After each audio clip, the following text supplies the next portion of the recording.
Bonsoir tout le monde. Bonjour. Ça dépend de quand vous allez voir la vidéo. Donc, je reviens à vous ce soir ou aujourd'hui pour partager avec vous certains éléments en rapport avec énergie. Je l'ai intitulé comme ça. Énergie, c'est en même temps l'énergie pour passer à l'acte et en même temps ne reporter jamais. Et ce n'est autre que la procrastination. On va parler ce soir de la procrastination. Moi, je l'appelle carrément la procrastination parce que c'est vraiment un rapport avec l'action et l'inaction. D'accord? Donc l'histoire a fait commencer depuis bien longtemps à partir d'une petite inflammation qui devient de plus en plus redoutable et chronique parfois et grave. Et ce n'est autre que l'excusite. Et en fait, on a tendance, se cache toujours parfois derrière ces excuses pour ne pas faire des choses le jour même et on les reporte parfois un jour, parfois 2 semaines, parfois les jours de congé, parfois jamais. Donc, genre, rien ne presse, j'ai besoin de repos, pas envie du tout, il y en a marre, et puis je suis fatiguée, j'ai droit de lézarder un peu, j'ai encore du temps devant moi, juste 1 minute, et bien d'autres excuses. Et aussi, c'est mieux demain, je commence dès le matin, comme ça je vais vraiment avoir plus d'énergie pour travailler. Et bien entendu, on reporte tout à ce pauvre demain qui devient vraiment un endroit merveilleux où l'on stocke tous les trucs qu'on n'a pas envie de faire. OK? Donc dites-moi, ou écrivez sur votre calepin, quelles sont vos excuses à vous? Parce qu'il se peut que vous ayez d'autres excuses. Donc juste, ayez un calepin près de vous et écrivez, quelles sont vos excuses pour remettre les choses parfois importantes au lendemain. D'accord? Donc qui suis-je en fait? Je suis, Kelou, on m'appelle Kelou parce que c'est le diminutif amazigh de Keltoum.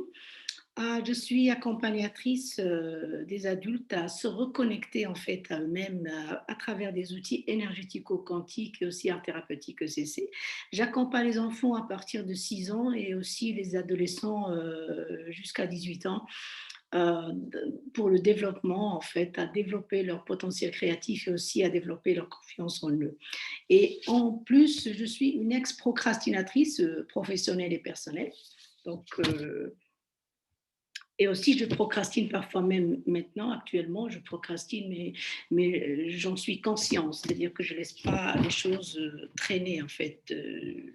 Je fais un stop à la procrastination. Donc, effectivement, j'en ai souffert assez longtemps et même à ce jour, ça m'arrive de procrastiner sur d'autres aspects de la vie, en fait. Sauf que je m'observe dans ça et je ne me laisse pas faire. D'accord? Pour être sincère avec vous, en fait, depuis plus d'un mois, j'avais pensé faire cette vidéo. J'ai un peu traîné, j'avoue, mais au fond, c'est ma façon de procrastiner parce que j'avais besoin de recul pour mieux voir ce que je vais aborder avec vous parce que la procrastination, c'est un thème assez large et j'avais besoin vraiment de juste de poser dans ma tête les points ou de suivre un peu mon intuition pour poser les principaux points que je vais aborder avec vous. Et voilà, j'ai commencé, j'ai eu l'idée il y a un mois ou plus et après, c'est parti, c'est revenu et à un moment donné, je me suis dit: «Voilà, c'est le moment» et je suis là ce soir avec vous. Donc voilà, à qui je m'adresse?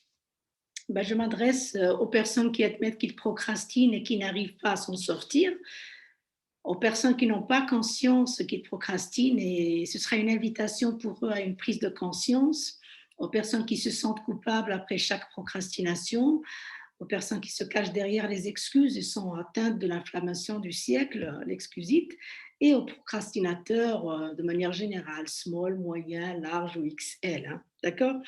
Donc, si vous faites partie de ces gens, ben, restez avec nous jusqu'à la fin parce qu'il y a d'autres choses que l'on va partager. Je pense qu'il y a des choses intéressantes qui pourraient vous être utiles. D'accord? Quelle est ma légitimité à être avec vous ce soir, en fait?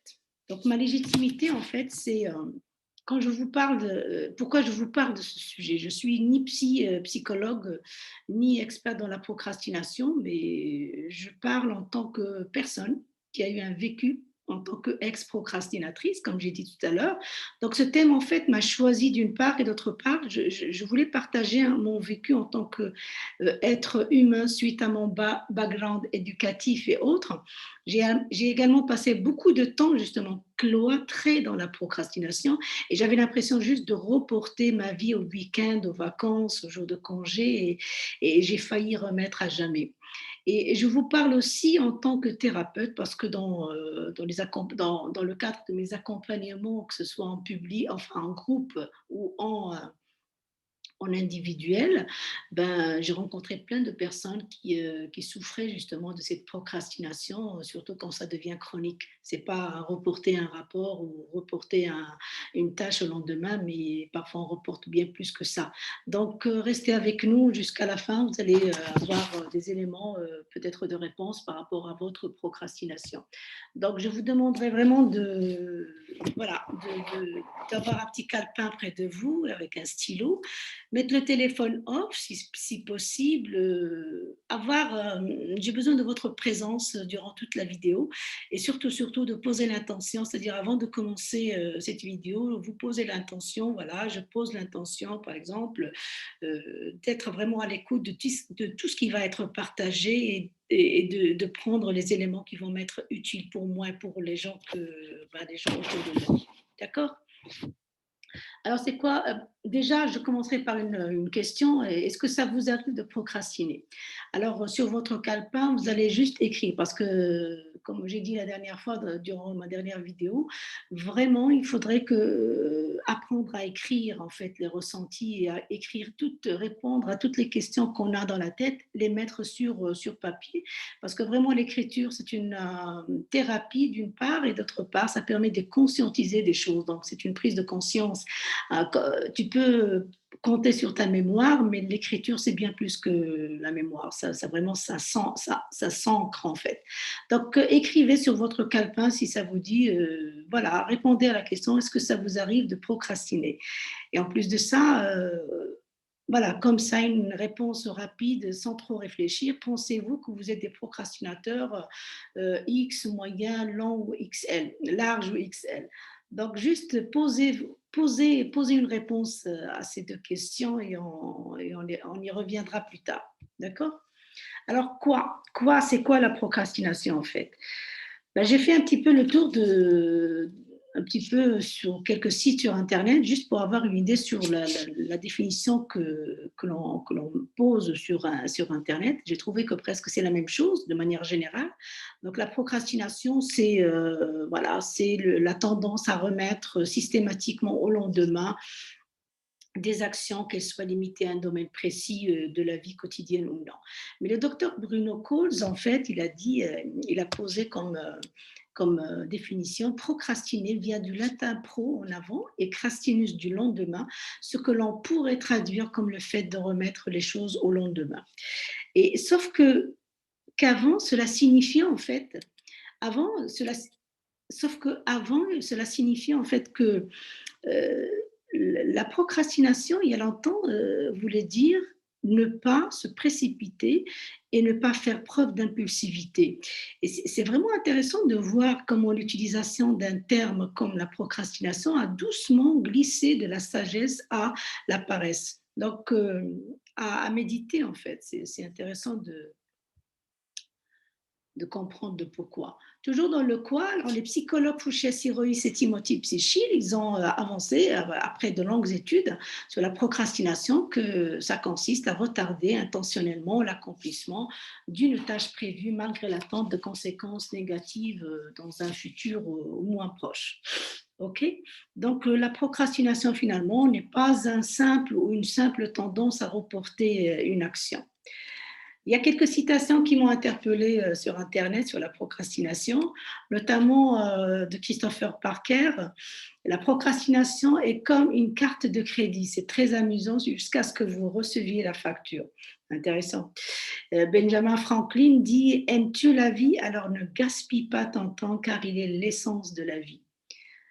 Quant à Sénèque, le plus grand dommage dans la vie, c'est de remettre à plus tard. Et puis Confucius, il a dit qu'il faut d'abord faire ce qui nous coûte, ensuite ce qui nous plaît. C'est la vertu d'humanité. C'est vraiment profond. Et là, Abraham Lincoln a dit, vous ne pouvez échapper à la responsabilité de demain en l'évitant aujourd'hui.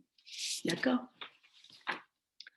Alors voilà, on est dans le quoi toujours, donc prendre conscience de l'action, c'est important, de l'inaction.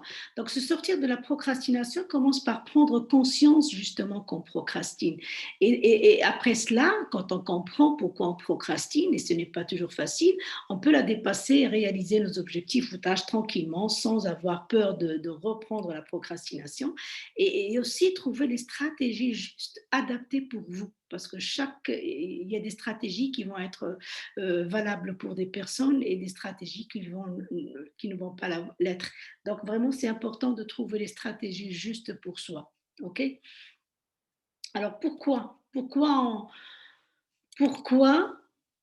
on procrastine tellement? D'accord? Avant de, avant de commencer le pourquoi, en fait, j'ai besoin de dire ces deux points-là, c'est très très important. Alors ce n'est pas parce que nous reportons une action que nous procrastinons, parce qu'un changement de priorité de plan peut relever de la bonne gestion du temps et des priorités. Et d'autre part, reporter une tâche importante car nous nous sentons fatigués n'est pas non plus forcément à relier avec la procrastination si nous ne reportons pas cette tâche pour plus d'un jour ou plus d'une semaine et que surtout, cette pratique n'est pas fréquente chez nous. OK? Maintenant, on va attaquer au pourquoi. Alors, pourquoi on procrastine tellement? Et on doit se poser la question si derrière ces tendances se trouvaient des mécanismes psychologiques profonds. Hmm. Parce que vraiment, par exemple, Jane Burka et Lenora Yoel a dit que la procrastination, c'est une stratégie psychologique, d'accord, pour se protéger. Donc, c'est comme une sorte de mécanisme de défense. Et le procrastinateur, de manière inconsciente, en fait, il a peur que s'il agit, ses actions pourraient lui causer des problèmes plus graves que la procrastination elle-même. D'accord? Ensuite, les docteurs Ferrari et le docteur Psychil, ils ont travaillé peut-être une dizaine d'années sur la procrastination. Ils ont finalement sorti 3 types de procrastinateurs. Alors, les procrastinateurs, les premiers sont les éveillés. C'est le genre de personnes chercheuses de fortes sensations, en fait, de sensations fortes. Ils attendent la dernière minute pour obtenir la bouffée euphorique associée. D'accord? Et je ne suis pas de ce genre. Franchement, j'ai jamais été du genre éveillé, hein, normalement. Quant au deuxième groupe, c'est les évitants. Alors, les évitants, je pense que c'est la majorité des personnes vont se trouver dans ce grand groupe, les évitants, parce que vraiment, il inclut beaucoup de choses. Notamment, les gens qui évitent par peur de l'échec ou même du succès et qui restent toujours préoccupés par l'opinion des autres sur eux-mêmes. Donc, ils ont toujours tendance à vouloir la validation de l'extérieur et ils préfèrent que les autres pensent qu'ils ne font pas d'efforts plutôt qu'ils ne manquent de capacité. Donc, ce groupe des évitants, en fait, nous avons là-dedans plein de choses, en fait. Parce que déjà, la peur de l'échec, il y a pas mal de peur derrière la peur de l'échec. Mais déjà, de manière globale, les évitants, normalement, il y a les gens perfectionnistes et les gens qui manquent de confiance. Et troisièmement, les indécis, ben, ces personnes qui ont tendance à être incapables, en fait, difficulté à prendre une décision. Et le fait de ne pas prendre de décision, en fait, n'engage pas la responsabilité de ces gens-là sur le résultat final. Donc, ils sont tranquilles. Du moment qu'ils ne prennent pas de décision, donc ils s'inclinent, donc ils n'ont pas de responsabilité quelque part. Donc, franchement, moi, je dirais que je faisais partie depuis plusieurs années du groupe des évitants. Il y avait la peur de l'échec aussi, et puis quelque part, la peur du succès après, il y a quelques années. Donc, j'ai dû vraiment travailler sur ça pour sortir un peu de la chose. C'est pas évident, c'est pas facile. Mais sinon, le groupe 3, je pense que j'ai fait partie de ce groupe aussi, mais de manière, enfin, pendant une période très courte. Mais c'est surtout je suis vraiment, c'est clair pour moi que je fais partie des évitants parce que j'ai été dans cette peur de l'échec Et quand je parle de la peur de l'échec, il y a la peur d'être jugé, la peur de ne pas être à la hauteur, parce que déjà j'ai été dans la, ce qui est extraordinaire et paradoxal, j'étais des gens perfectionnistes, mais en même temps des gens qui manquent de confiance. Donc j'étais dans les deux en fait. Donc je suis vraiment officiellement, enfin j'étais officiellement du groupe des évitants. D'accord. Vous, par exemple, si vous prenez le temps maintenant de vous poser vraiment et de vous poser la question, de vous poser, reposer et de vous poser la question de quel groupe êtes-vous?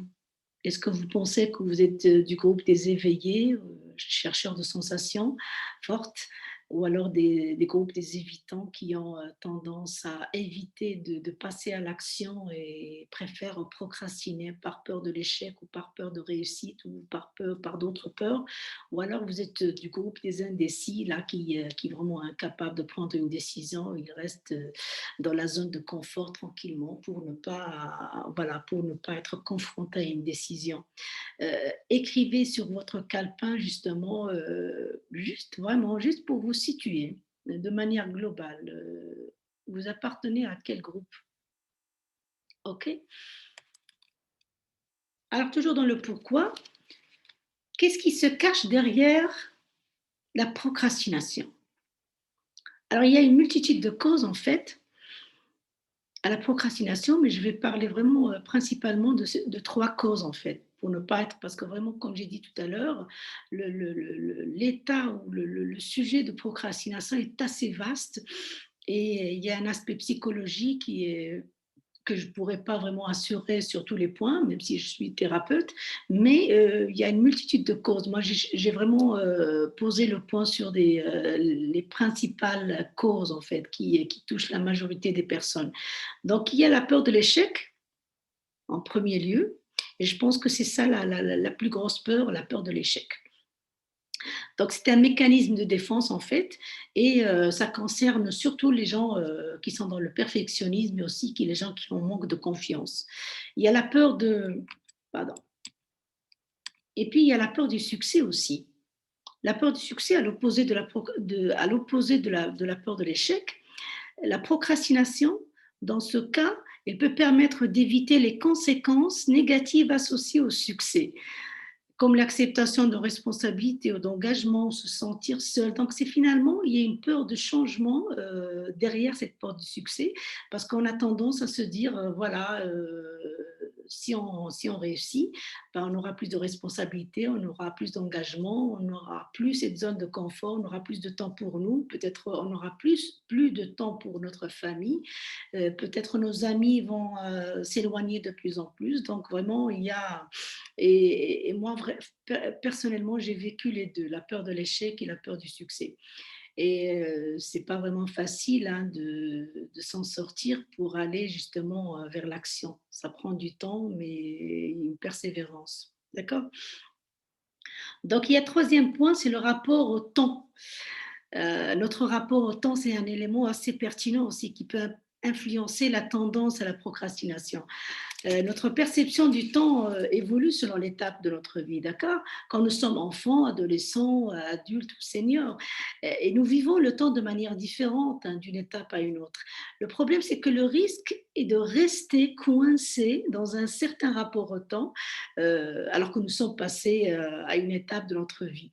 Et ça complique les choses et ça complique aussi la prise de décision pour notre futur. Donc, automatiquement, on va procrastiner, on va rester vraiment figé à une perception du temps qui n'est pas en phase avec notre étape de vie. Ok. Donc, c'est trois points que j'ai considérés vraiment très pertinents à poser. Et puis, il y a l'environnement aussi dans lequel nous grandissons et qui accompagne ces peurs. J'ai essayé un peu de résumer les choses. Il y a l'aspect pression. Alors, l'aspect pression, en fait, c'est surtout pour les familles qui sont tournées vers l'accomplissement. Et j'ai vécu quelque part une partie de cette pression aussi. Donc, la perfection est toujours recherchée dans ce genre de famille et automatiquement, les limitations sont inacceptable. Et dans ce cas, la personne justement enfin l'enfant qui a vécu dans ce genre de famille, il y a vraiment une pression sur lui. Il a tendance à vouloir faire le top et être parfait dans tout et ça va vraiment, le gêner et ça va le bloquer quelque part. Donc, la pression justement, elle accompagne la peur de l'échec, parce que les perfectionnistes aussi, ils ont cette peur de l'échec et automatiquement, ils ne vont pas bouger. Si les enfants sont éduqués de cette manière-là, automatiquement, à l'âge adulte, ils vont vraiment souffrir de cette pression et de ce problème de perfectionnisme qui parfois mène à une procrastination, quelle que soit la qualité de la personne devant nous. Il y a aussi le doute. L'aspect doute, ben, à l'opposé presque, il y a des enfants qui vont vivre avec des familles ou dans des familles qui doutent, ou des parents surtout, qui doutent de leurs compétences et de leurs capacités. Et l'enfant va sentir un manque d'intérêt automatiquement avec l'âge. S'il n'y a pas d'accompagnement, de thérapie, ben, il va rester dans ça.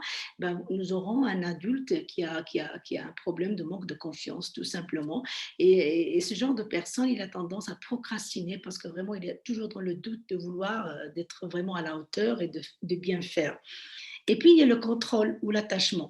Alors, le contrôle, l'attachement, c'est quand les parents sont attachés à leurs enfants déjà, mais c'est surtout quand ils contrôlent un peu les choses, c'est-à-dire qu'ils décident à leur place quand ils sont enfants et même quand ils sont adultes. Et moi, je connais vraiment des familles et surtout des mères qui sont dans cet attachement-là et de contrôle, qui veulent vraiment faciliter la vie de leurs enfants, même à l'âge adulte et même quand ils se marient et même quand ils ont des enfants, ce qui fait que cet enfant adulte n'a pas pris l'habitude de prendre des décisions pour sa vie, automatiquement, il est tranquille parce qu'il sait que derrière lui, il y a des parents qui s'occupent de tout. Et ce genre de personnes, ils ont tendance à procrastiner justement parce ils se disent que bon, il n'y a pas, il y a- c'est pas la peine de bouger du moment qu'il y a quelqu'un qui va faire le tout pour nous. Et puis, il y a l'aspect blessure de rejet et d'humiliation.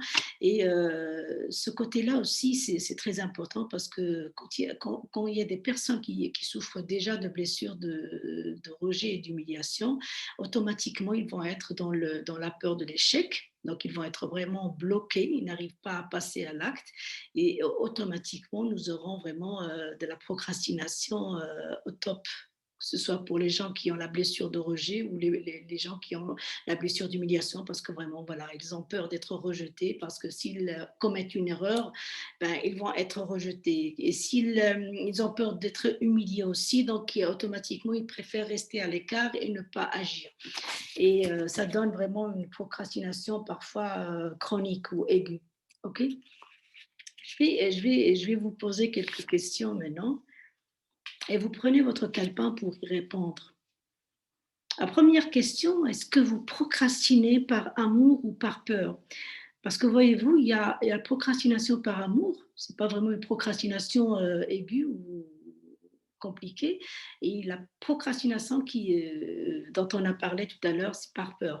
Donc si vous procrastinez par amour, c'est que justement, il n'y a pas de problème finalement. Parce que par exemple, procrastiner par amour, si par exemple vous reportez une tâche ou une activité parce que vous vous sentez pas bien, vous êtes un peu malade et vous avez besoin de vous reposer. Procrastiner par amour, si vous avez un projet et vous avez tendance, vous avez toujours l'habitude de prendre un peu de recul pour voir les pour et le contre et orienter un peu, ajuster, réajuster. Donc, vous avez besoin de ce temps-là. Donc, c'est même pas la procrastination.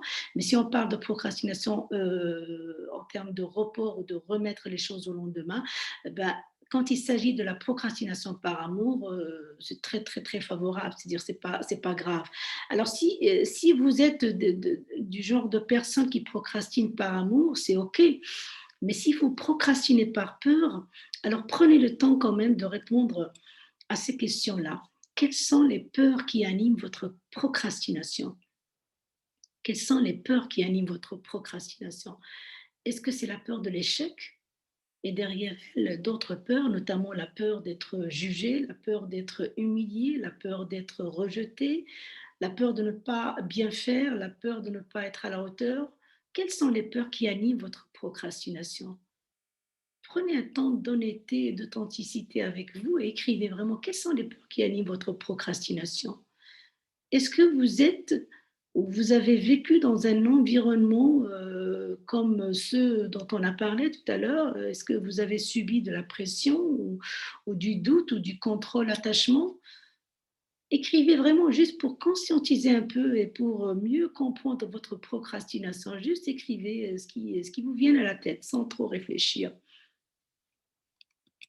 Et puis la troisième question qui est très très importante et pertinente, est-ce que vous sentez que la procrastination vous empêche d'atteindre votre plein potentiel? Répondez sans trop réfléchir, juste intuitivement. Vous pouvez fermer les yeux et juste vous poser la question, est-ce que vous sentez que la procrastination à agir ou à faire des tâches ou à faire des activités ou à avancer dans votre vie ou je ne sais quoi vous empêche d'atteindre votre plein potentiel? Ça nous mène finalement à l'aspect, aux impacts de la procrastination, justement. Et il y en a plein, en fait. D'accord? Alors, comment la procrastination nous affecte ou affecte tous les domaines de notre vie? D'accord? Alors, il y a l'aspect négativité déjà, à force de procrastiner, de reporter, de remettre les choses à plus tard, de remettre les choses à plus tard jusqu'à je sais quoi, je ne sais quand, ça génère vraiment du stress. Et quand il y a stress, il y a vraiment l'hormone du cortisol qui va augmenter. Et qui dit cortisol augmenté, ben vous aurez droit à de l'insomnie, un système immunitaire déficient, des complications digestives et bien d'autres complications. Donc finalement, vous allez affecter ou l'impact de la procrastination est vraiment négatif sur votre santé et physique et émotionnelle et énergétique. D'accord? Au travail, par exemple, on peut être stressé au travail, même si on adore ce travail, mais s'il y a la pression au niveau du travail, vous allez vraiment avoir un cauchemar au niveau. C'est-à-dire que moi, j'ai vécu ça, par exemple, au travail. Sauf qu'on ne m'a pas mis de pression, mais je me suis mise la pression. Parce que j'étais dans la perfection, dans le perfectionnisme, donc je me mettais je mettais la barre un peu de plus en plus haut et ça m'a mis de la pression et un travail que j'adorais dans le temps, ben, est devenu un cauchemar à un moment donné parce que j'étais vraiment dans ça, dans le vouloir faire au maximum et dans le vouloir faire au top, parfaitement, sans erreur ni rien. Et ça vraiment, ça donne vraiment, même s'il y a un travail qu'on adore, ben, on a tendance, s'il y a de la pression là-dedans, que ce soit de la hiérarchie ou de soi-même, et ben, on a tendance à procrastiner parfois et ne plus aimer le travail qu'on fait. Chez soi, par exemple, on peut procrastiner à faire des tâches normales, hein, comme ranger des choses ou parce qu'on n'aime pas ce genre de tâches, on se sent vraiment comme si on est obligé de la faire et ça crée une tension. Et quand il y a de la tension, c'est qu'il y a vraiment un blocage au niveau du corps et automatiquement, il y a un blocage au niveau physique qui est automatiquement énergétique et puis émotionnel. Moi, vraiment, il y a une étude, une enquête qui a été faite en 2011 qui m'a vraiment interpellée, qui m'a vraiment touchée. Il s'agit d'une infirmière, en fait, une infirmière australienne, comment il s'appelle? Boroni Ware. Donc, cette infirmière, elle parlait, enfin, elle accompagnait les personnes en fin de vie, les gens âgés en fin de vie. Et en 2011, il a eu l'idée de faire une enquête auprès de ces personnes-là et il en a fait un livre finalement qu'il a appelé Les 5 regrets, les 5 plus grands regrets des mourants. C'est un peu traduit. Moi, j'ai retenu vraiment deux regrets qui m'ont paru très très pertinents, et qui m'ont vraiment touchée. Le premier regret, j'aurais aimé avoir le courage de vivre comme je voulais et pas de vivre la vie qu'on attendait de moi. Ça, c'est le premier regret principal que les mourants ont partagé avec l'infirmière. Et le deuxième regret, j'aurais aimé m'autoriser à être plus heureux. J'aurais aimé m'autoriser à être plus heureux. C'est très fort, non? La plupart ne réalisaient qu'à la fin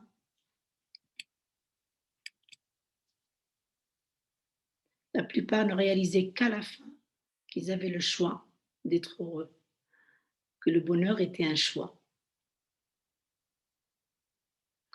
Et franchement, moi, ça nous mène au fait que, voilà, pour moi, l'impact le plus dangereux de la procrastination, c'est reporter sa vie. Ça, c'est un vrai impact. Reporter sa vie. Et je vais vous raconter un petit peu des bribes de mon histoire par rapport à ça. Donc, il y a quelques années, en fait, en tant que chercheur agronome, et quand l'univers m'a ouvert des portes par rapport à l'accompagnement et je me suis mise là-dedans corps et âme, à un moment donné, je me suis sentie tiraillée entre les deux, par la recherche que j'aimais, et en même temps par l'accompagnement qui m'attirait de plus en plus vers lui. Donc vraiment, j'étais un peu tiraillée. À un moment donné, j'ai décidé, ben, il faudrait que je choisisse, que je prenne une décision. Choisisse l'une des deux vocations, en fait. Et ça n'a pas été facile, en fait. J'ai passé beaucoup de temps à mesurer un peu les pour, les contre et je projetais ce qui allait se passer quand j'allais sauter et prendre la décision. J'anticipais, je mentalisais beaucoup. C'est-à-dire que j'avais vraiment une charge heu émotionnelle, à travers la mentalisation, bah, écoutez, matin et soir, hein, je vivais que de ça et je vivais aussi la peur d'échouer et en plus de ça, j'ai senti vraiment que je vivais aussi la peur du succès. Il y avait aussi la peur du succès, enfin, la peur du changement, la peur de sortir un peu de cette zone de confort tranquillement, parce que je pouvais faire, parce que je l'ai fait pendant des années. J'accompagnais en même temps, je faisais mon travail de manière la plus assidue, la plus sérieuse possible. Mais il y avait quelque chose qui n'était pas très bien. Donc ça devenait vraiment de plus en plus lourd sur le plan physique et sur le plan énergétique et sur le plan émotionnel. Et à un moment donné, vraiment, passer à l'acte pour moi devenu comme une montagne. C'était vraiment trop difficile pour passer à l'acte. Ça m'a pris du temps, mais quand je m'en suis, enfin, ça m'a pris du temps. J'ai travaillé sur moi, j'ai un peu fait le tour de toutes les choses, tous les blocages et toutes les croyances limitantes et toutes les peurs. Donc j'ai vraiment un travail sur moi qui a pris du temps. Et à un moment donné, quand j'ai commencé à voir ensuite, à voir plus clair et quand j'ai pris la décision en fait et quand j'ai sauté en fait, il n'y avait plus cette lourdeur finalement. Il n'y avait plus cette lourdeur et après ce saut définitif, en fait, j'ai senti de la légèreté juste après. Et puis j'ai commencé par poser des petites choses, des petits actes, un après l'autre et ça devenait de plus en plus fluide finalement. J'ai compris en fait qu'il n'y avait pas à avoir peur de commettre des erreurs ou je sais quoi. En fait, il faudrait juste tracer une première direction, c'est très important, et on commence à ajuster en cours de chemin, sans être surtout dans le contrôle, parce que vraiment c'est le mot-clé, ne pas être dans le contrôle, ou vouloir que ça plaise à tout le monde, ou ça plaise à je sais qui, ou vouloir que ça soit parfait, parce qu'il n'y a pas de parfait finalement. Donc vraiment, il y avait besoin en plus de travail sur moi, il y avait besoin de beaucoup de foi en Dieu que j'ai vraiment cultivé, j'ai amélioré jour après jour. Et il y avait aussi besoin de foi en moi et en mes capacités et au chemin que je veux emprunter en fait, qui est en phase avec mes valeurs. Ça, c'est très, très important. OK? Donc finalement, je peux dire maintenant, après avoir fait le saut, ben, chaque fois que je travaille sur un projet en rapport avec les choses que j'aime bien, je pose un petit acte tranquillement, sans vouloir contrôler le tout et ce qui est très, très important, c'est la durabilité. Chaque jour, un petit acte, chaque jour, un petit geste, c'est très, très important et parce que finalement, on peut pas construire une maison en un jour. Donc finalement, heu on construit notre maison jour après jour et dans la continuité jusqu'à ce que ça devienne finalement une habitude. D'accord. Donc j'ai compris finalement que quand on n'est pas dans la place juste et quand on n'est pas à l'écoute de nos vrais besoins, on peut facilement tomber dans la procrastination et aiguë et chronique. et passer à côté de notre vie. C'est ce que je veux partager vraiment avec vous. Voilà, donc finalement, la procrastination, je peux dire que elle peut devenir un réel frein qui nous empêche de vivre pleinement notre vie, croyez-moi. Alors maintenant, je vais partager avec vous quelques solutions où, c'est pas des solutions miracles, c'est des clés en fait que j'ai essayé pour la majorité. Ça a été, c'est des clés intéressantes. Ben, vous allez voir ce qui est adapté à vous et à votre procrastination. D'accord? Donc, je commence par la première clé. La clé un, en fait, c'est un exercice qui paraît facile, mais il est très profond parce qu'il touche un peu l'émotionnel. Donc, je vous recommande en fait maintenant, vous pouvez faire pause de la vidéo et faire l'exercice tranquillement. Après, vous continuez la vidéo à votre rythme. Donc, la première clé pour un peu travailler cette procrastination, vous prenez votre calepin et vous posez cette question. Vous vous posez cette question. Mais déjà avant, faire un peu de silence intérieur et prenez quelques minutes de justement de se poser et de faire quelques respirations profondes avant de faire l'exercice. Parce que ça peut prendre au moins 30 minutes jusqu'à 45 minutes, hein, on ne peut pas savoir, ça dépend de vous. Donc vous pouvez poser la première question, si je procrastine un, et vous choisissez la situation qui vous travaille le plus.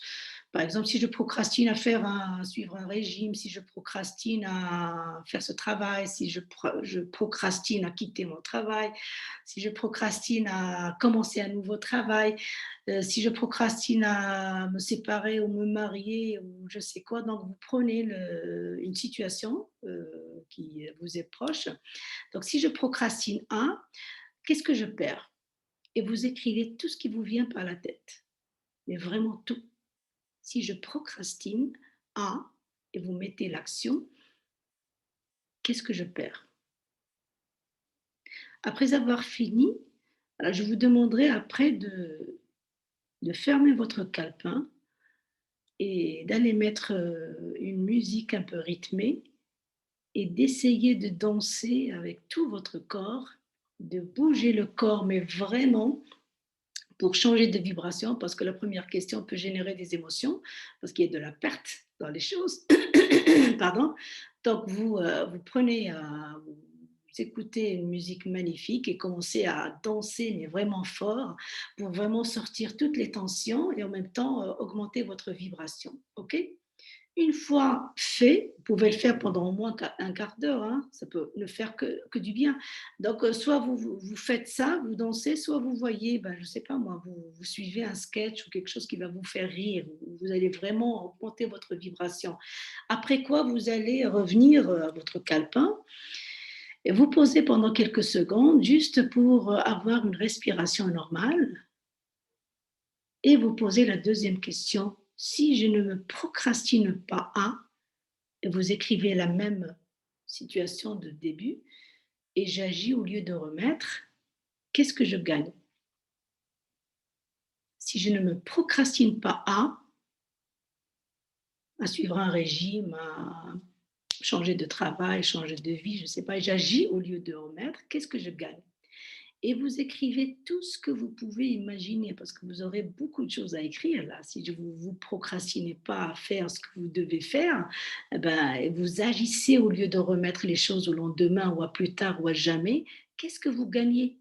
Et là, vous écrivez tous les points, vous allez voir vraiment votre vibration va augmenter de plus en plus parce que vous êtes en train d'écrire ce que vous allez gagner en ne choisissant pas, en ne pas, comment dirais-je, si vous ne choisissez pas de procrastiner. Donc, vous écrivez le tout. Moi, franchement, je vous recommande de faire cet exercice, pas juste avant de dormir, mais vous pouvez faire la première partie un peu dans la soirée et après le high vibration, la danse ou le sketch ou quelque chose qui vous fait rire, vous pouvez faire la deuxième partie et juste avant de dormir. Parce que vraiment, quand vous dormez avec cette vibration-là de gain de quelque chose, vous laissez aussi à votre subconscient de continuer le travail à votre place finalement. Donc la clé un, c'est juste un exercice simple d'écriture, mais vraiment, il est très, très, très pertinent comme exercice. La clé 2. Alors la clé 2, c'est La règle des 5 secondes. Je ne sais pas si vous avez entendu parler de Mel Robbins. Il a écrit un bouquin, un livre sur justement la règle des 5 secondes. C'est un rapport avec la procrastination, mais c'est un rapport avec l'action ou l'installation de bonnes habitudes.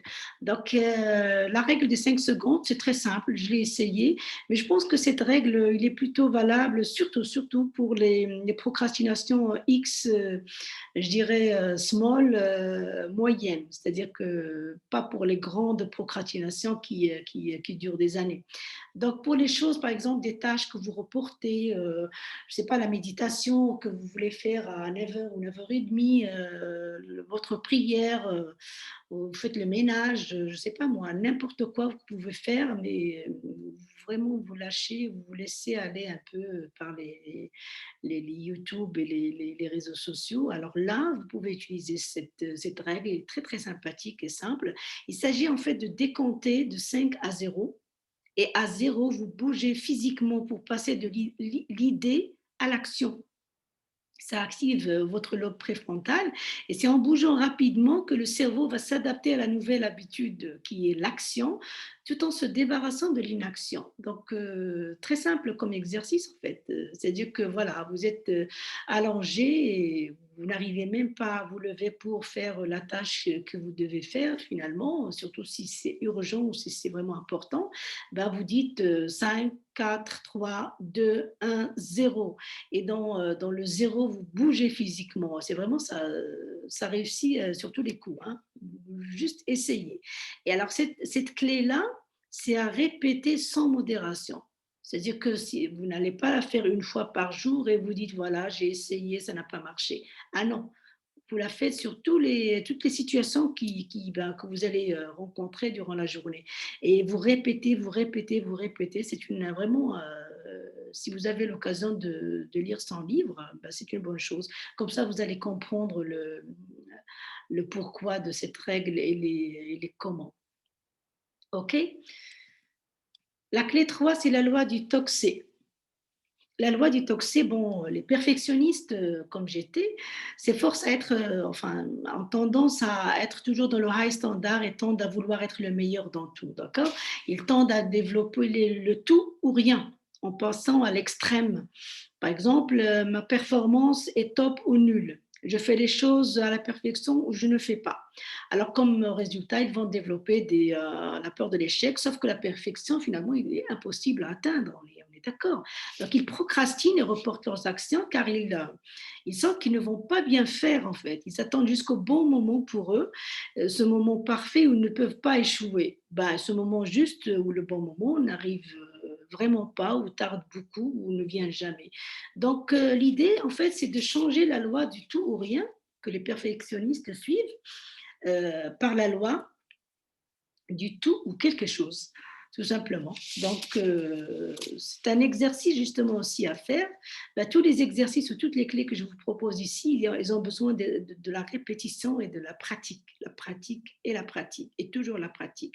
Donc, pour se sortir du perfectionnisme, ben, il y a besoin de remplacer justement le tout ou rien par le tout ou quelque chose, tout simplement, en le pratiquant au maximum possible pour adopter justement l'habitude de bouger et d'agir. Parce que commettre des erreurs vaut bien plus que ne rien faire quand même. Et penser mieux, moi suis contre, je pense que c'est Anthony Robbins qui a parlé de penser grand. Alors dans ce cas-ci, vraiment dans ce cas-là, il y a besoin de penser mieux au lieu de penser grand. Parce que vous allez apprendre à faire les choses mieux tout le temps. C'est la durabilité et la continuité de l'action qui est très importante dans ce cas-là. Ensuite, la clé 4, renforcer son estime de soi. Renforcer son estime de soi, c'est un travail qui n'est pas facile. Hein. Donc, des recherches, ils ont montré en fait que parmi ceux qui procrastinent, il y a ceux qui souffrent d'un mal-être et un taux élevé de stress et anxiété qui réduisent l'estime de soi. Et à la dépression, ça donne même la dépression et la culpabilité, donc c'est un peu lourd. Et les personnes qui chroniquement reportent leurs tâches pensent à des choses limitantes comme si je faisais tout faux, et si je commettais une erreur, et si je n'étais pas assez bien, et bien d'autres questions. Et dans ce cas, ce dialogue interne limitant, il empêche la personne, dans ce cas de bouger, mais de bouger vraiment même le petit doigt, hein.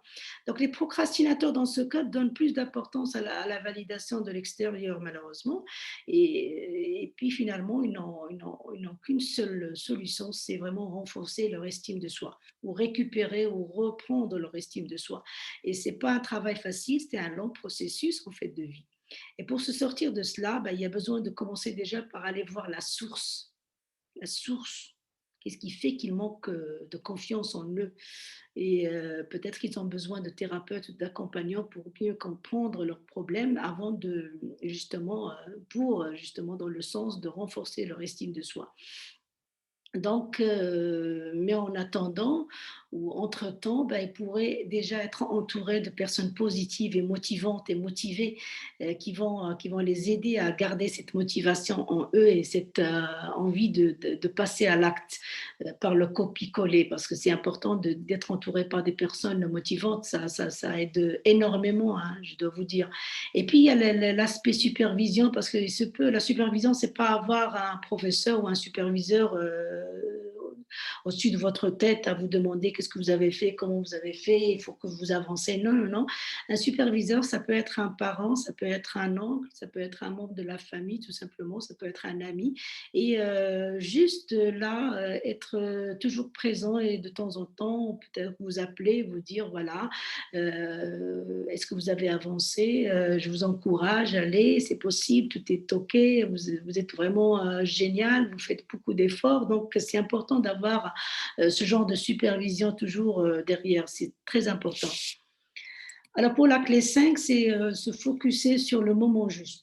Le focus du moment juste, ben, ça concerne surtout les gens qui évitent, qui sont dans l'évitement. Parce que généralement, et moi-même, je l'étais, on se prenait, enfin, maintenant, on se prend parfois en flagrant délit en train de perdre du temps sur les réseaux sociaux, sur YouTube, sur enfin, tous les réseaux sociaux, en fait, de manière générale, même si on n'a pas encore fini une tâche importante et même urgente.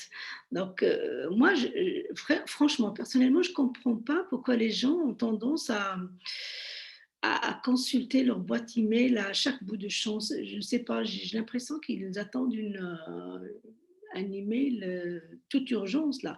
Et ça me fait penser à Lucky Luke là avec son revolver. À chaque fois, il le dégaine à tout bout de champ, à tout bout de champ. Pardon. Donc, on a ce même comportement avec nos smartphones parce qu'à un moment donné, on n'arrive pas à rester comme ça, assis tranquillement, à respirer ou à regarder aux alentours. Non, non, non. Il y a un besoin quelque part, il y a une addiction, un besoin de toucher à notre téléphone, ne serait-ce que pour se dire, voilà, il est à côté de nous, on n'a rien à craindre.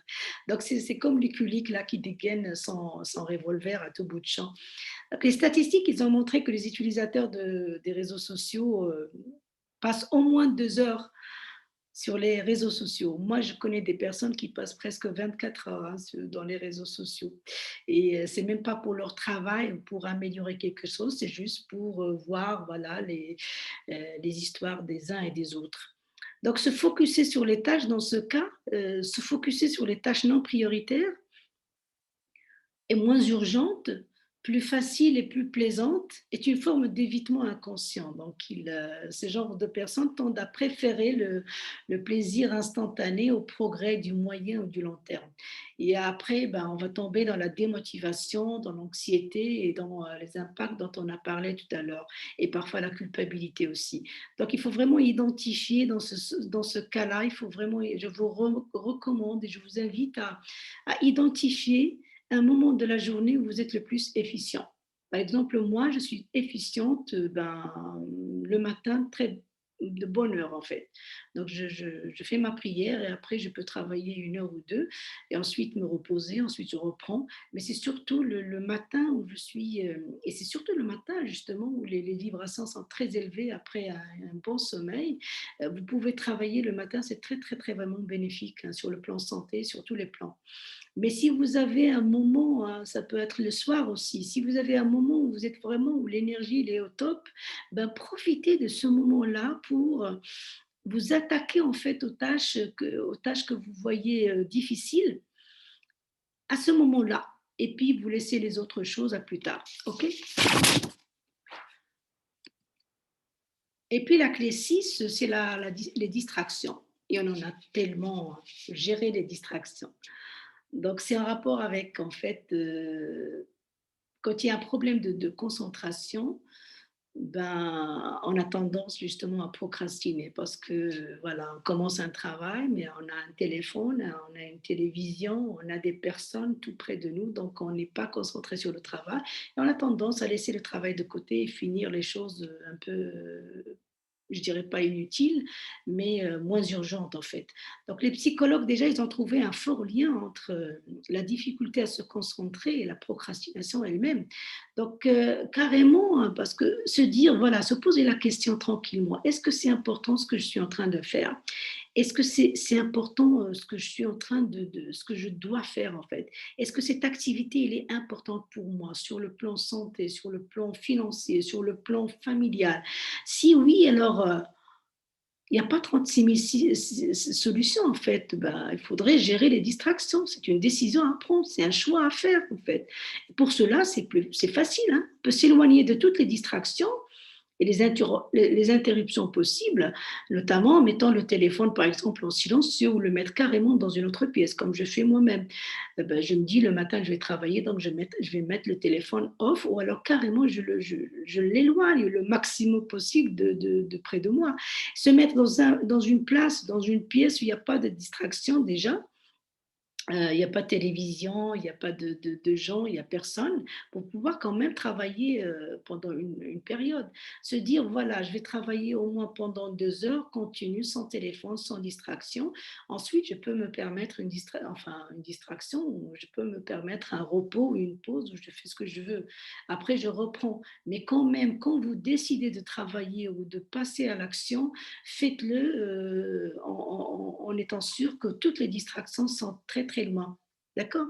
Il y a aussi des applications de gestion de temps qui sont utiles, paraît-il. Je ne les ai pas expérimentées personnellement, mais il y a des personnes qui les utilisent. Ils sont très, très, enfin, ils sont très ravis de cet outil aussi. C'est des applications assez intéressantes de gestion du temps. OK. Il y a la clé 7, simplifier vos décisions. Donc, ça, c'est en rapport avec les indécis. Vous vous rappelez, le groupe des indécis, ah ben, ça les concerne surtout. Quand il y a une difficulté de prendre une décision. Est-ce que ça vous arrive ou ça vous est arrivé déjà au moins une fois d'ouvrir votre armoire et vous ne savez pas quoi mettre et vous vous dites, je n'ai rien à mettre alors que vous avez un magasin devant vous. Pensez à tout le temps que ça prend pour prendre une simple décision comme quoi mettre le matin quand vous avez plein de choix. On dit souvent qu'on a besoin d'options, de plus d'options pour pouvoir prendre la bonne décision et tout ça. Mais cela, ça prend de l'énergie. Ça prend beaucoup d'énergie et beaucoup de temps en plus pour prendre ce genre de discussion, de décision. Pardon. Donc, comme il y a une citation en anglais qui less is more. Yani, ça veut dire moins on a, plus c'est mieux. Et plus on aura plus de temps pour nous et plus d'énergie pour nous, pour travailler et agir et réagir. D'accord. Donc la procrastination peut s'inviter à nous quand on a beaucoup d'options. Je dois dire que vraiment, quand il y a une ou deux options, on ne perd pas beaucoup de temps. C'est juste se fier à son intuition et posez-vous les bonnes questions en fait, parce que si vous n'arrivez pas à prendre une décision entre deux choses, ben, vous pouvez déjà formuler les bonnes questions. Toujours comment, toujours commencer les questions par comment je peux choisir la meilleure des solutions, comment je pourrais prendre la décision qui va me permettre de. Donc posez-vous les bonnes questions, c'est très important et ayez confiance en votre intuition et si vous l'avez un peu perdue, développez-la parce qu'il y a des moyens pour la développer. D'accord. Il y a d'autres pistes, paraît-il, ben, la dopamine. Ben, le docteur Richmond a mis en avant le rôle de la dopamine justement dans la motivation. il a quand même, il a mis en exergue le manque de dopamine dans la dominance du comportement de la procrastination. C'est intéressant. Donc la dopamine, si vous ne savez pas ce que c'est, ben, c'est un neurotransmetteur qui est, je dirais de manière globale, responsable de la motivation. D'accord. Il a un rôle très important dans la motivation. Donc finalement, il paraît que la dopamine, elle fait des miracles. Parce que la plupart des projets qu'on reporte sont soit peu motivants, selon nous, ou trop compliqués à commencer. D'accord. Et on a généralement tendance à choisir, les récompenses courtes. C'est-à-dire qu'on veut faire des tâches qui nous donnent du plaisir instantané. On ne prend pas des choses qui nous donnent du plaisir au moyen terme, au long terme. Donc, la plupart des choses que l'on reporte, en fait, sont peu engageantes sur le court terme. Donc finalement, par exemple, rester à ne rien faire devant votre ordinateur, à m'écouter parler de ce thème-là, provoque certainement plus de dopamine dans votre cerveau et vous récompense immédiatement, alors que vous remettre au travail ou sortir les poubelles, par exemple, le fera certainement moins. Alors, dans ce cas-là, si vous devez arrêter vraiment de regarder ma vidéo, ben, faites-le uniquement pour vous remettre à une véritable occupation qui sera bonne pour vous à plus long terme, d'accord? On revient à la dopamine. Donc, il paraît que, voilà, quand votre cerveau procrastine, c'est qu'il y a un problème, il y a un manque de dopamine, il n'y a pas un équilibre en fait. Donc, c'est une alimentation en fait particulière pour rééquilibrer votre dopamine. Et pour rééquilibrer la dopamine, vous avez besoin de ces huit minéraux. Il y a le B2, la vitamine B2, B3, B5, B6, B12, le zinc, le magnésium et le fer, la phénylalanine et la tyrosine.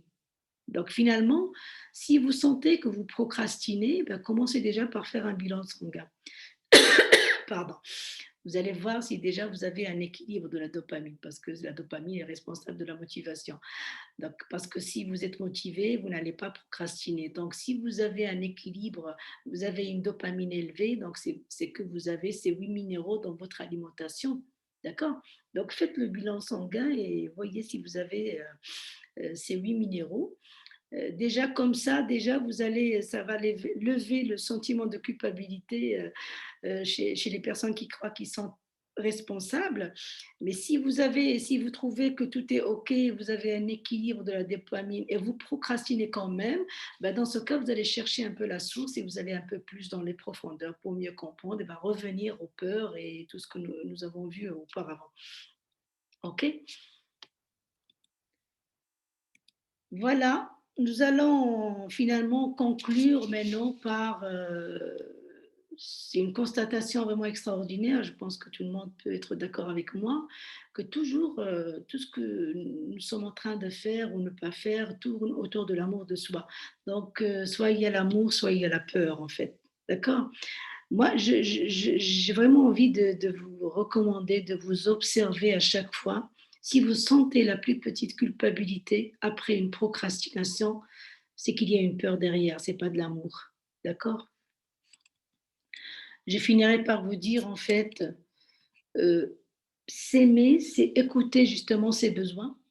D'accord. Donc, puisqu'on parle de l'amour de soi et de l'amour en général, mais s'aimer soi-même, c'est écouter ses besoins du moment et non écouter les petites voix en nous qui nous disent que tel ou tel comportement est signe de paresse. Donc, soyez bienveillants envers vous-même. Et s'aimer, c'est se permettre justement de vivre nos aspects négatifs et positifs, je ne le dirai jamais assez. Par exemple, nous donner le droit d'être souvent actifs, mais parfois paresseux. C'est ça l'équilibre, en fait. Et généralement, il est plus facile de nommer les choses que l'on ne veut pas, alors qu'il est très difficile pour nous de nommer les choses que l'on veut. D'accord. Et si on arrive à nommer ce que l'on veut, nous trouverons la motivation nécessaire et juste pour aller de l'avant en s'autorisant à de la paresse. D'accord. Parce que ça va être légitime. Right.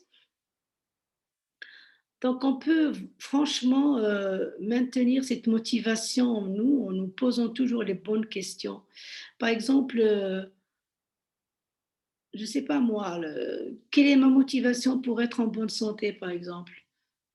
D'accord? Si vous posez cette question, pourquoi je veux être en bonne santé? Est-ce que c'est pour moi? Est-ce que c'est pour l'autre? Est-ce que pour être en bonne santé, tout simplement, pour être légère, pour porter mes habits que j'ai pas mis depuis longtemps, parce que j'ai pris du poids, par exemple?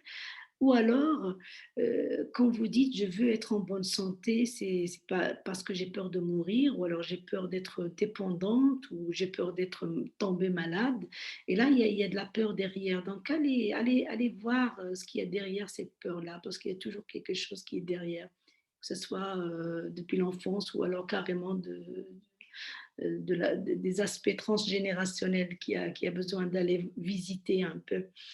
D'accord, donc je vous dis vraiment, je vous recommande et je vous invite vivement à aller vers vos rêves.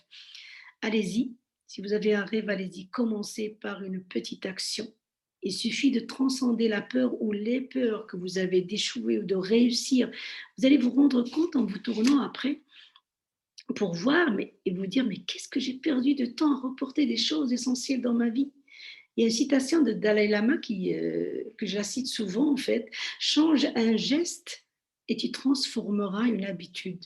Change une habitude et tu transformeras un comportement. Change un comportement et tu transformeras ta destinée, la destinée».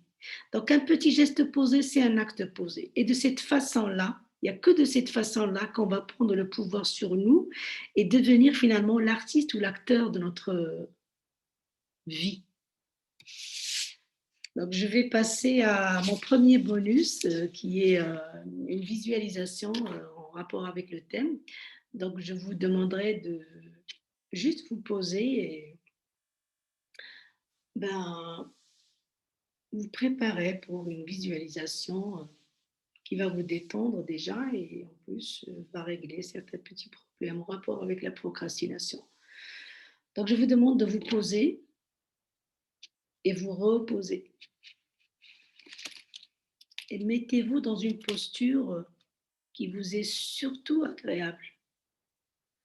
Si vous préférez la position assise, assurez-vous que votre dos est bien droit, les pieds étant sur le sol ou en tailleur, comme vous le sentez. Il se peut que vous ayez des problèmes à rester assis longtemps, donc allongez-vous dans ce cas. Alors, je vous demande de fermer les yeux et commencez à porter votre attention sur votre respiration.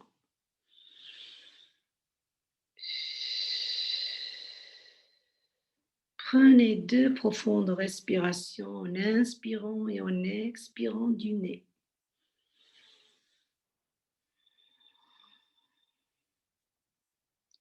Dans l'inspire, vous gonflez le ventre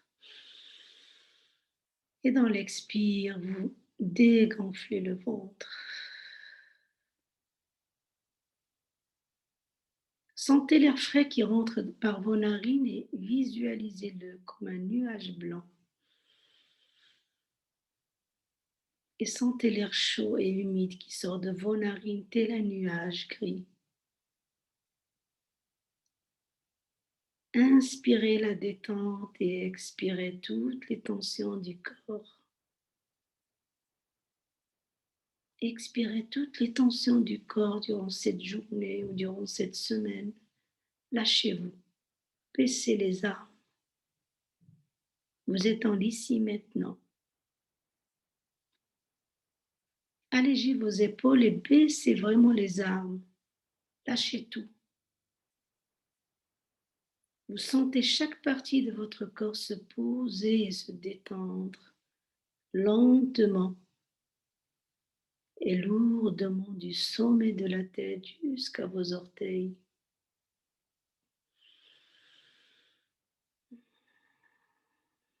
Faites un scan de votre corps et à chaque passage sur un membre ou un organe, posez l'intention de le détendre davantage. Vous pouvez visualiser votre tête et chaque passage, demandez à cette partie de votre corps de se détendre de plus en plus.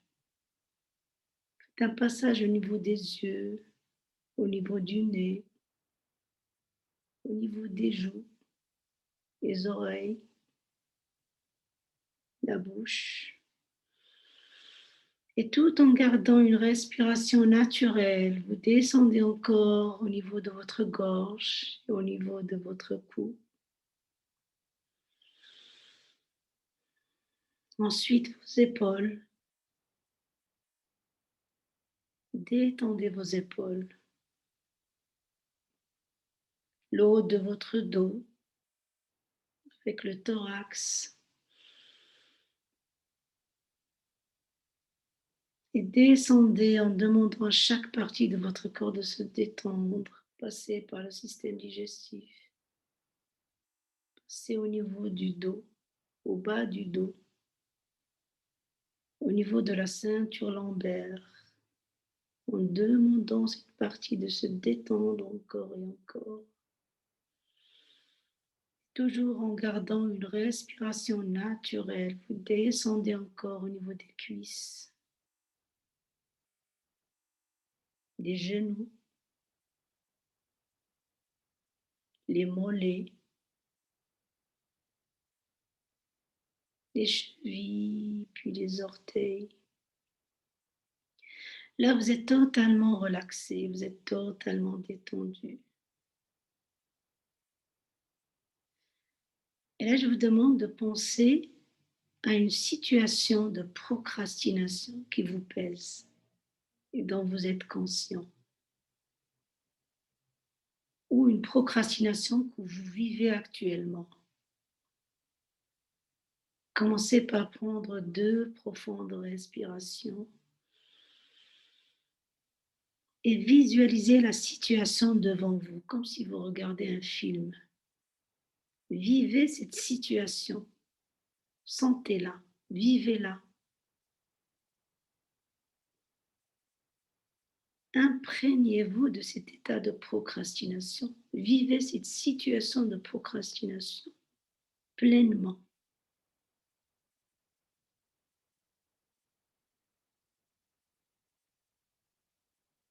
En pensant à cette situation qui peut être reportée à un rapport ou reportée à une activité sportive ou un régime, un mariage, une séparation, reporter un engagement, reporter de quitter le travail actuel, reporter de prendre une décision, de changer de vie. Pensez à votre situation, vivez-la. Une situation où vous n'arrivez pas à agir, où vous procrastinez. Et commencez par vous poser la question, comment je me sens?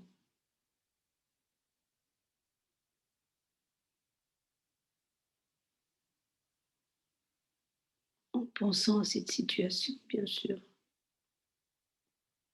Vous portez votre attention sur votre corps. Quelle partie de votre corps réagit mal à cette situation? Quand vous pensez à cette situation,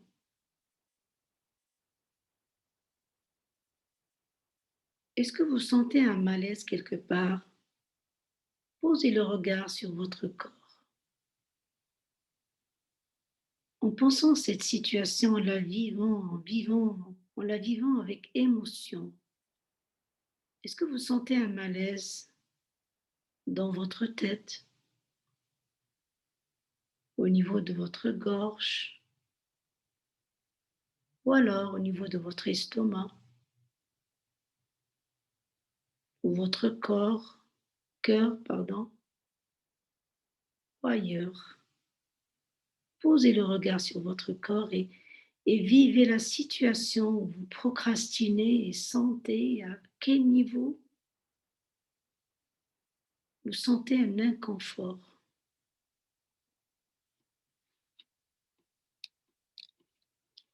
Ensuite, avec amour et bienveillance envers vous, posez-vous cette question et laissez votre subconscient vous guider aux réponses. des réponses qui peuvent surgir instantanément sous forme d'images ou d'idées ou de phrases, ou alors dans un rêve plus tard ou dans une semaine. Il faudrait juste être à l'écoute de ces messages. Et posez-vous cette question, quelles sont mes excuses pour ne pas passer à l'action? Quelles sont mes excuses pour ne pas passer à l'action par rapport à cette situation précise? Est-ce que je me dis que je suis fatiguée? Ou je me dis que c'est pas urgent? Ou j'ai un dialogue qui me limite, un dialogue intérieur qui me limite? Est-ce que j'ai des croyances qui me limitent ou j'ai des peurs? Pourquoi je reporte cette activité ou cette tâche ou cette décision ou ma vie à demain, à plus tard, à peut-être jamais? Pourquoi je reporte cette tâche, ce rapport, cette activité, cette décision, carrément ma vie à demain, à plus tard ou à jamais? Qu'est-ce qui m'empêche vraiment de passer à l'action? Qu'est-ce qui m'empêche vraiment de passer à l'action? Accueillez ce qui vient comme réponse ou ressenti. S'il y a des émotions, lâchez-vous. C'est peut-être des questions qui se répètent, mais c'est fait pour. De quoi ai-je vraiment peur? Posez-vous la question, de quoi ai-je vraiment peur? Pourquoi je procrastine? De quoi ai-je vraiment peur? Est-ce que j'ai peur d'être mal jugée? Est-ce que j'ai peur d'échouer? Est-ce que j'ai peur d'être rejetée, humiliée? Est-ce que j'ai peur de ne pas être à la hauteur? Laissez-vous guider par votre intuition et collectez des réponses sous forme d'images, sous forme de phrases, tout ce qui vient, ou de ressentis physiques. Soyez présent à vous-même. Qu'est-ce que ça me coûte de ne pas agir quand il le faut? Posez-vous cette question encore. Qu'est-ce que ça me coûte de ne pas agir quand il le faut?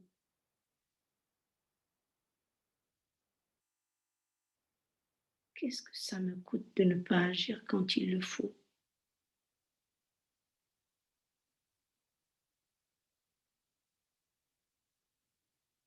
Qu'est-ce que je gagnerais à le faire? Qu'est-ce que je gagnerais à agir et à faire le premier pas?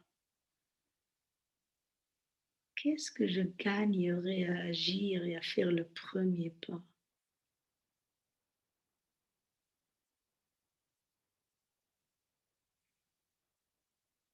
Quelle serait ma vie si chaque fois que je prends une décision ou commence une action, je ne me sabotais pas?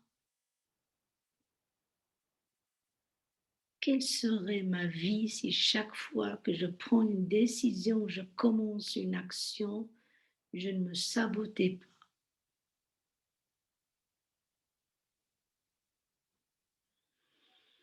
Je vous laisse un moment pour vivre un peu la situation et collecter des réponses ou des éléments de réponse ou pas.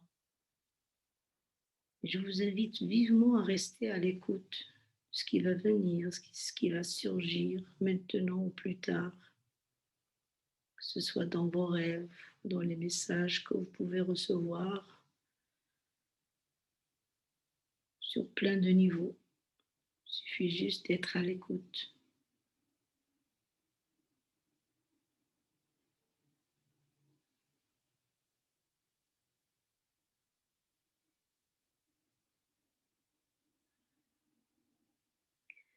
Et là, je vous invite à revenir lentement et doucement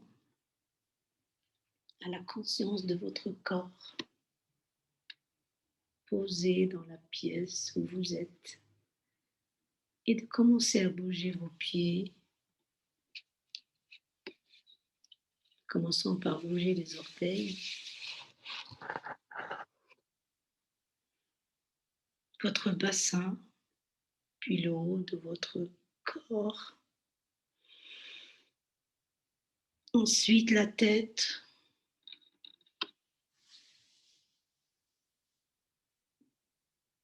Et quand vous sentez que vous êtes prêt, vous pouvez ouvrir les yeux.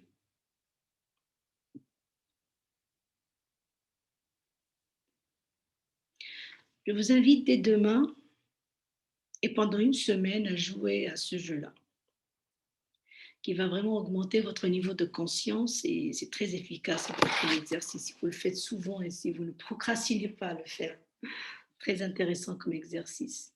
À chaque fois, vous pouvez travailler une situation, chaque jour, hein, si vous voulez.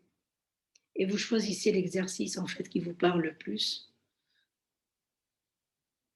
Ou alors faites écouter, réécouter cette visualisation chaque fois que vous avez envie voilà, pour traiter une situation, pour juste prendre conscience de certaines choses, hein, parce que quand vous êtes dans la visualisation, et je vous recommande aussi de faire cette visualisation juste avant de dormir, en fait, parce que il y a plein de questions, en fait, dans cette visualisation. Et si vous dormez juste après, c'est que voilà, vous laissez le temps au subconscient, à votre subconscient de, voilà, de vous aider un peu à trouver des réponses. Donc, faites-le juste avant de dormir. Et à chaque fois que vous prenez conscience que vous êtes en train de reporter à plus tard, n'évitez plus le problème en fait. Faites-y face et demandez-vous toujours. Première question, est-ce que est-ce que je procrastine par amour ou par peur? Et comment je me sens dans mon corps? Et qu'est-ce qui me dérange en fait dans cette activité? Est-ce qu'il y a un moyen pour que quelqu'un d'autre fasse à ma place cette activité? Parce que si c'est le cas, c'est OK, c'est parfait. Mais sinon, allez plus loin et posez-vous toujours la question de quoi ai-je peur pour agir? Et soyez vraiment authentique envers vous-même et honnête parce que c'est entre vous et vous finalement. Et à chaque fois faire l'exercice de si, qu'est-ce que je perds si je ne fais pas cette activité ou cette tâche? Et en même temps, qu'est-ce que je gagne si j'agis dès maintenant? OK? Et arrive au bonus 2, voilà, je vous invite à m'appeler si vous avez envie de 30 minutes de coaching gratuit avec moi. Donc, vous avez les liens ici.